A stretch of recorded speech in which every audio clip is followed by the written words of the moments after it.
بخاری شریف کی حدیث مبارکہ ہے، حضرت ابو بکر صدیق رضی اللہ تعالیٰ عنہ ارشاد فرماتے ہیں کہ ہم حضور کی بارگاہ میں حاضر تھے کہ امام حسن مجتبیٰ رضی اللہ تعالیٰ عنہ حضور کی بارگاہ میں حاضر ہوئے۔ نبی کریم علیہ الصلاۃ والسلام نے انہیں اپنی دوش مبارک زانو مبارک پر بٹھایا، اور بٹھانے کے بعد انداز یہ تھا کہ حضور کبھی امام حسن مجتبیٰ رضی اللہ تعالیٰ عنہ کو دیکھتے اور کبھی ہمیں دیکھتے، کبھی آپ امام حسن مجتبیٰ کو دیکھتے، کبھی آپ ہمیں دیکھتے۔ اب یہ دیکھنے کا جو انداز ہے یہ بتاتا ہے کہ یہ جو آگے آنے والی بات ہے، ویسے تو حضور کی ہر بات ہی قیمتی ہے، لیکن یہ جو آنے والی بات ہے یہ بڑی ضروری بات ہے، اور یہ ایسی بات ہے کہ اسے ہمیشہ یاد رکھنا کہ یہ دنیا میں بھی فائدہ دینے والی ہے اور آخرت میں بھی فائدہ دینے والی ہے۔ سبحان اللہ۔ اب وہ بات کیا ہے؟ حضور نبی کریم علیہ الصلاۃ والسلام نے اپنے صحابہ کو مخاطب کر کے ارشاد فرمایا ان ابنی ھذا سید، میرا یہ بیٹا سید ہے۔ اب یہاں سے یہ بات پتا چلی امام حسن مجتبیٰ رضی اللہ تعالیٰ عنہ کی، ایک تو یہ بات کہ آپ مصطفیٰ کریم علیہ الصلاۃ والسلام کے نواز سے بھی ہیں، اور حضور کا خاص کرم ان پر یہ ہے کہ حضور نے انہیں اپنا بیٹا بنا لیا ہے۔ واہ واہ واہ۔ ایک تو یہاں سے یہ شان پتا چلی، اور دوسری شان یہ ہے کہ یہ حضور نے فرمایا کہ سید ہیں، اور سید کہتے ہیں سردار کو، سردار کو، اور اس کے کئی معنی محدثین نے بیان فرمائے ہیں، لیکن یہ سید ہے اور صحابہ نے سنا ہوگا، تو پھر صحابہ کا انداز کیا ہے؟ ایک صحابی ہیں حضرت ابو ہریرہ رضی اللہ تعالیٰ عنہ، تمام احادیثیں اگر ہم جمع کریں تو اکثر احادیث جن سے روایت ہیں وہ حضرت ابو ہریرہ رضی اللہ تعالیٰ عنہ ہیں، اور آپ ضعیف العمر صحابی ہیں، لیکن روایت میں آتا ہے کہ جب آپ امام حسن مجتبیٰ رضی اللہ تعالیٰ عنہ کو آتا ہوا دیکھتے نا، آپ اپنی جگہ پر بیٹھے نہ رہتے، آپ کھڑے ہو جاتے، آپ کی آنکھوں سے آنسو جاری ہو جاتے، اور آپ کی زبان مبارک سے نکلتا السلام علیکم یا سیدی۔ اللہ، حالانکہ اگر دیکھا جائے تو حضرت ابو ہریرہ رضی اللہ تعالیٰ عنہ اتنے ضعیف ہیں کہ آپ کی داڑھی مبارک کے بال سفید ہیں۔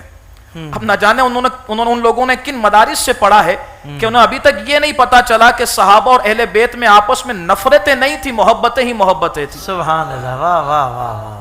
اب آپ دیکھیں اتنا پیارا انداز، آپ سے پوچھا جاتا کہ آپ انہیں سید کہہ رہے ہیں، تو آپ اتنا پیارا جملہ ارشاد فرماتے، آپ فرماتے میں انہیں سید کیوں نہ کہوں کہ میں نے حضور نبی کریم علیہ الصلاۃ والسلام کی زبان مبارک سے سنا ہے کہ میرا یہ بیٹا سید ہے۔ واہ واہ واہ۔ اور پھر آگے جو ارشاد فرمایا، یہ سید کیوں فرمایا؟ فرمایا لعل اللہ ان یصلح بہ بین فئتین عظیمتین من المسلمین، فرمایا یہ میرا بیٹا ایسا سید ہے کہ یہ دو عظیم مسلمان گروہ میں صلح فرمائے گا۔ واہ واہ واہ واہ۔ اب میں یہاں پر ایک بات عرض کرنا چاہوں گا کہ اب یہاں سے چند باتیں ہمیں پتا چلی ہیں۔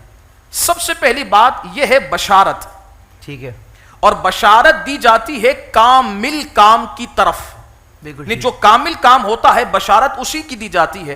اگر حضور نبی کریم علیہ الصلوۃ والسلام کسی صحابی کو فرمائے کہ یہ جنتی ہے، تو اس سے مراد کیا ہے؟ یہ اگر ایمان پر مریں گے یہ سوال ہوگا؟ نہیں ہوگا۔ حضور نے فرما دیا کہ جنت میں جنتی ہیں تو بس جنتی ہیں، سبحان اب یہ سوال نہیں ہونا، کیونکہ حضور نے بشارت عطا فرمائی ہے۔ بہت اچھے، بہت اچھے۔ اب یہاں پر ہے بشارت، تو یہاں پر یہ نہیں کہا جائے گا کہ یہ صلح وقتی تھی، بعد میں شرائط ختم ہو گئی تھی، یہ ہے بشارت۔ تو پتا چلا یہ کہ یہ جو صلح تھی یہ ناقص نہیں بلکہ کامل تھی۔ سبحان اللہ، واہ واہ۔ کیوں؟ اس لیے کہ بشارت دینے والا بھی کامل ہے اور جسے دے رہا ہے وہ بھی کامل ہے۔ کامل ہے، واہ۔ اب اگر کوئی ناقص سمجھتا ہے بشارت کو تو ان دو حالتوں میں سے وہ خالی نہ ہوگا کہ یا تو الیاذ باللہ حضور کو ناقص کہے گا تو مومن نہیں رہے گا، مومن نہیں رہے گا، اور اگر امام حسن مجتبیٰ رضی اللہ تعالیٰ عنہ کو ناقص کہے گا تو سنی نہیں رہے گا۔ تو پتا چلا اس بشارت کو ناقص نہیں کامل ماننا پڑے گا۔ سبحان اللہ۔ دوسری اور تیسری بات یہ، کہنے، واہ واہ واہ۔ تیسری بات یہ کہ یہ بشارت حضور نبی کریم علیہ الصلوۃ والسلام نے عطا فرمائی ہے، اور صلح کون کروا رہے ہیں؟ امام حسن مجتبیٰ رضی اللہ تعالیٰ عنہ۔ اس دور میں جو واقعات ہوئے تھے ہمیں آج کتابوں سے پتا چل رہا ہے، اور لکھنے والے بھی کیسے ہیں یہ سب کو پتا ہے۔ امام حسن مجتبیٰ رضی اللہ تعالیٰ عنہ وہ ہیں کہ جو سارے واقعات کے چشمہ دید گواہ ہیں، صحیح.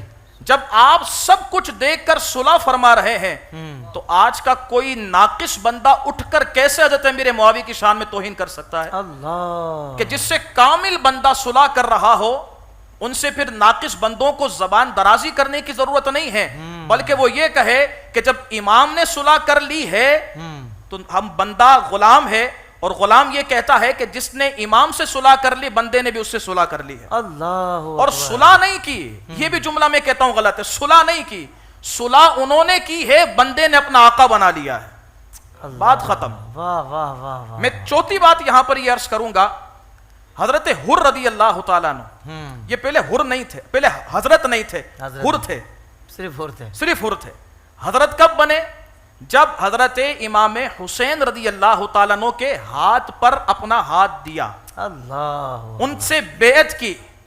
اچھا اگر کوئی نے کہے کہ یہ مومن نہیں ہے، یہ جنت میں نہیں جائیں گے، ان کا فیصلہ رب قیامت کے دن کرے گا، تو کوئی ایمان والا کیا اس بات کو برداشت کر سکے گا؟ بالکل نہیں کرے گا. وہ کہے گا زبان کیسی دراز کر رہے ہو بھائی، جن کو امام حسین نے قبول فرما لیا ہے بات ختم ہو گئی ہے، وہ جنتی ہے. واہ واہ بے شک. تو میں یہاں یہ بات عرض کرنا چاہتا ہوں کہ جب اگر نواسے کے ہاتھ میں کوئی بیعت کر لے وہ یقینی جنتی ہو جاتا ہے، تو جو مصطفیٰ کریم علیہ الصلوۃ والسلام جو کہ نانا ہے ان کے ہاتھ پر بیعت کر لے، کیا وہ جنتی نہیں ہوگا؟ اللہ. اور یہاں ایک اور بات کرنا چاہوں گا، اپنے جملے کو کمپلیٹ کرنا چاہوں گا. صرف یہی بات نہیں ہے، امام حسن امام حسین رضی اللہ تعالیٰ عنہ نے بھی حضرت امیر معاویہ رضی اللہ تعالیٰ عنہ سے بیعت کی ہے. اگر حضرت حر بیعت کریں امام حسین سے وہ جنتی بن جاتے ہیں، تو جن سے امام حسن امام حسین صلح فرمائیں اور بیعت کریں تو کیا حضرت امیر معاویہ وہ جنتی نہیں ہوں گے؟ اللہ کیا خوبصورت. تو پھر کہنا پڑے گا، کیا کہنا پڑے گا، اور میرے مرشد کا نعرہ سر عام لگانا پڑے گا، ہر صحابی نبی جنتی. جنتی. واہ واہ.